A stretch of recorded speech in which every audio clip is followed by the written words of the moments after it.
नमस्कार. कसे काय? मजेत ना? सगळेजण मजेत असावे हे देवाचरणी प्रार्थना आहे. तर आज आपण बनवूया. एकदा असं होतं की घरामध्ये कुठलीही भाजी नसतं. भाजी नसलं तरी काय झालं, बटाटे तर आपल्याकडे असतं. तर त्याच बटाट्याने आज एक नवीन रेसिपी ट्राय करूया. कन्नडामध्ये एक रेसिपी चॅनल आहे, त्यांचाच हा रेसिपी आहे. माझा आहे असं म्हणत नाही मी. खूपच टेस्टी आणि स्वादिष्ट पण असतो. तर त्याच्यासाठी काय पाहिजे बघूया. एक 6-7 काजू घेतले आहे, ते एकदम पावडर करून घेतले. त्यामध्ये आलं, लसूण, हिरवी मिरची, कढीपत्ता, कोथिंबीर आणि एक मोठे टोमॅटो घालून बारीक पेस्ट करून घ्यायचा. एका कढईमध्ये तेल गरम करून घेतले. मग त्याच्यामध्ये जिरा, राई आणि लवंग, दालचिनी घालून घ्यायचा. थोडंसं कढीपत्ता आणि हिरवी मिरची, आपल्याला तिखट थोडंसं जास्त पाहिजे असेल तर घालून घ्यायचा. थोडं फ्राय झाले की मग त्याच्यामध्ये कांदे घालून छान असे परतून घ्यायचं. कांदे थोडे लालसर झाले की मग आता जे आपण पेस्ट करून घेतले आहे ते पण घालून असं थोडंसं तेल सुटेपर्यंत परतून घ्यायचं.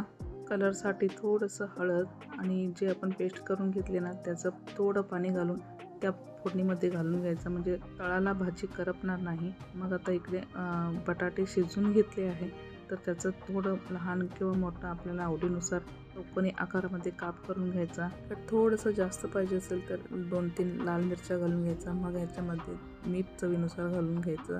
छान असे मस्त आणि एकदा सगळे मसाले एक जीव होईपर्यंत मिक्स करून घ्यायचा. मग आता आपण बटाटे जे काप करून घेतले आहे ते पण ह्याच्यामध्ये घालून मिक्स करून घ्यायचं. मग नंतर आवडीनुसार आपल्या ह्याला गरम पाणी घालून घ्यायचं. पण गरम पाणी नाही घातले तरी पण चालते, गार पाणी तर घातले तरी पण चालते.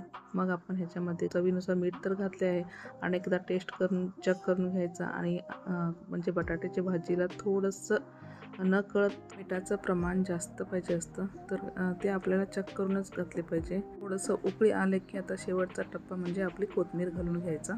गरमागरम इकडं आपली भाजी तयार आहे. ह्या भाजीचं नाव आहे आलूला आपण आलू सब्जी पण म्हणू शकतो. त्याच्यासाठी अशा प्रकारे आपण चपाती करून घेतली की खूपच चव वाढतो हा भाजीचा.